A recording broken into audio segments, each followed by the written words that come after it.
Այս պահին տեսակապով կզրուցեմ քաղաքագետ Հայկ Խալաթյանի հետ։ Հայկ, ողջույն, շնորհակալություն, որ ժամանակ գտաք զրուցելու համար։ Ողջույն։ Հաշվի առնելով այն բոլոր խնդիրները, որը վերջին տարիներին կուտակվել են հայ-ռուսական հարաբերություններում եւ որոնց մասին ակտիվ անդրադարձ եղավ նաեւ Միրզոյանի եւ Լավրովի ճեպազրույցի ժամանակ, Արցախից սկսած 22 թվականի ադրբեջանական հարձակման վերջացրած, նախ այս այցի կարեւորությունը որն է գործնականում այս պահի դրությամբ ինչ փուլում են գտնվում հայ-ռուսական հարաբերությունները առկա այս ողջ պատկերի բերումով։ Այցը կարևոր է, որտեղ անկասկած հայ-ռուսական հարաբերությունները խորը ճգնաժամի մեջ են, եւ նույնիսկ մենք տեսնում ենք երկու նախարարները չեն թաքցնում եւ փորձում են ցույց տալ, որ շատ անկեղծ զրույց է եղել եւ ռուսական կողմը հույս է հայտնում, որ կարողացել են խնդիրները թողել անցյալում, չնայած նույնիսկ այս այցը այն ֆոնը, որի վրա նա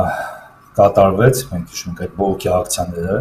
որոնք կազմակերպված էին մարդկանց ուժերի կողմից, որ սերտ փոխկապակցված են ներկայիս Հայաստանի իշխանությունների հետ, արդեն որոշակի այդպես դերք են տալիս մտածելու թե արդյոք ամեն ինչ նորմալ է եւ իրոք ուզում է Երևանը հարաբերությունները կարգավորել։ Ռուսական կողմից մենք այդ ցանկությունը տեսանք, Հայաստանի իշխանությունը մի կողմից փորձում է ցույց տալ, որ գոհ է զրույցից, բայց նաև այսպես կարմիր թելով անցնում էր միտք, որ փաստացի, որ Ռուսաստանը պետք է համակերպվի ներկայիս իրավիճակի հետ, Հայաստանի իշխանության մոտեցումների հետ։ Տեսնենք, շատ հարցեր կան, որոնց պատասխանը մենք մոտակա օրենք ստանանք, օրինակ Մինսյունիքի պատասխանի բացումը, որը արդեն շատ երկարանացական պայմաններով ձգձգվում է եւ փաստացի տպավորություն է, որ Հայաստանի իշխանությունները նախկինում տալով համաձայնություն հիմա փորձում են ամեն ինչ անել, որպեսզի չտան։ Մենք տեսնում ենք, թե ներքաղաքական պայքարը ինչպես է ազդում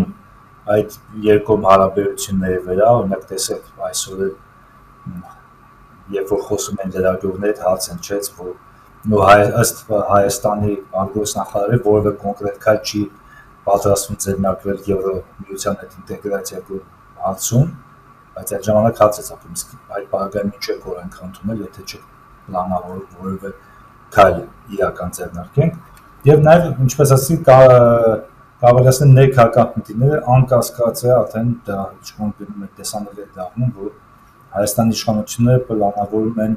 2026-ի հերթական ընտրություններին կամ եթե նույնիսկ գնան արտահայտ ընտրությունների, այսպես հակառուսականության, այսպես լոզունգներով գնան եւ հիմնական լոզունգը լինելու է, եթե պահպանվի ներկայիս տենդենսը, որ պետք է վերընտրել ներկայիս իշխանությանը իբր պահպանելու համար Հայաստանի սուվերենությունը Ռուսաստանից։ Դա համար տեսնենք, ես այդ դեպքում Ռուսաստանից ինչ արձագանք կլինի, Հայկ, ձեր կարծիքով։ Եկեք, Ռուսաստանը մի փոքր մենք տեսանք նույնիսկ Լավրովը չէր թաքցնում, որ իրանց ավելի շատ այլ հարցեր է հետաքրքրում, դա հաստատ ուզում են ներկայիս ստատուս քվոն պահպանել հայ-ռուսական հարաբերություններում, ավելի չգնալ ավելի լուրջ ճգնաժամի, բայց եթե ուշադրություն դարձրեցիք, օրինակ ամենավերջի հարցը, չնայած հայկական կողմը ուզում է ցույց տալ, որ ասուլիսը արդեն վերջացել է, ժամանակ չկա, բայց Լավրովը փաստացի ինքը այսպես կոչ արեց ռուս լրագրողին իր հարցը հնչեցնել, իսկ իմ կարծիքով ռուսական կողմը գիտեր դա ինչ հարց է լինելու եւ վերջին հարցը, ինչպես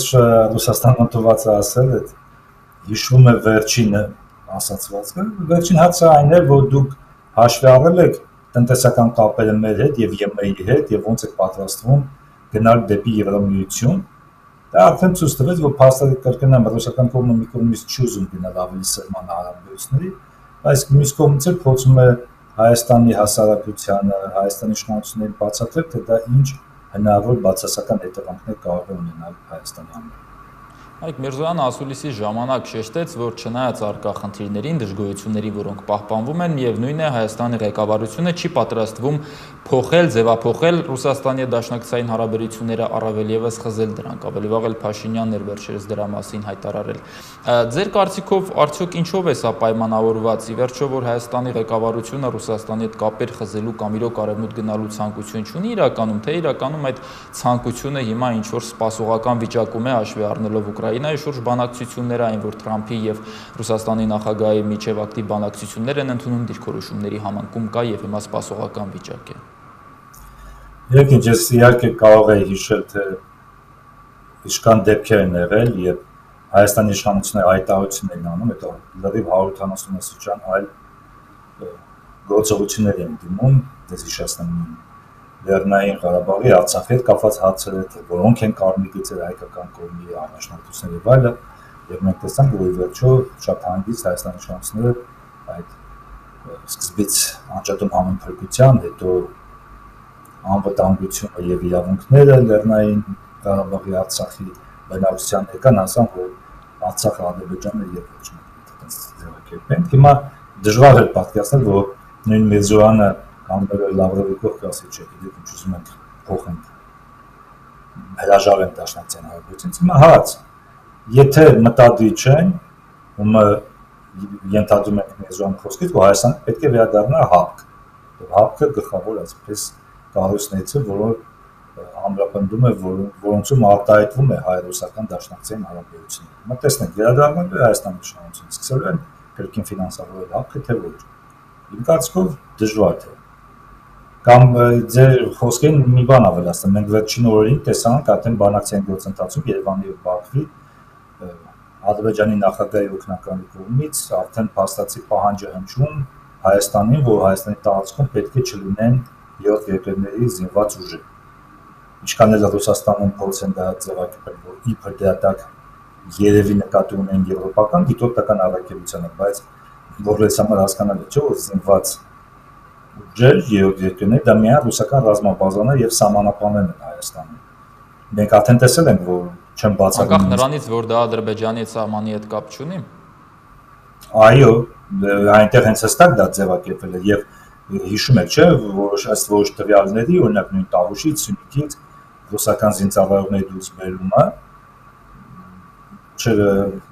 որոշ աղբյուրների դա հենց Բաքվի պահանջով է նաեւ եղել։ Եվ դա հենց հետո արդեն Ադրբեջանը սկսեց պահանջել նաեւ դիտորդական ոչ զինված առաքելության դուրս բերումը։ Իմ կարծիքով Թուրքիան եւ Ադրբեջանը պահանջելու են Հայաստանից, որպեսզի քաղաքավորման շրջանակներում պայմաններից մեկը դա է լինելու, որպեսզի նաեւ դուրս բերվեն նոր Ռուսաստանի զինված ուժերը Հայաստանի տարածքից եւ չի բացառվում, որ դա արմունկն է դրան աջակցելու, որտեղ մենք բազմից ենք տեսել, որ իր հակառուսական քաղաքականության մեջ արմունկը շատ հանգիստ պատրաստ է զոհաբերել Հայաստանի եւ հայության շահերը։ Նույն ձևել կարող եմ ասել նաեւ Ռուսաստանն է որոշ հարցերում իր շահերը փորձում է առաջ տանել, բայց ներկա փուլում էլ եմ ասում, մենք տեսնում ենք թե Ադրբեջանը, Թուրքիայի, թե արմունկը իմ կարծիքով այդ պահանջը դնելու են Հայաստանի իշխանությունների առջև, եթե դուք ուզում եք մեր հետ դնել, ապա պետք է սահմանափակեք հարաբերությունները Ռուսաստանի հետ առաջին հերթին անվտանգային ոլորտում։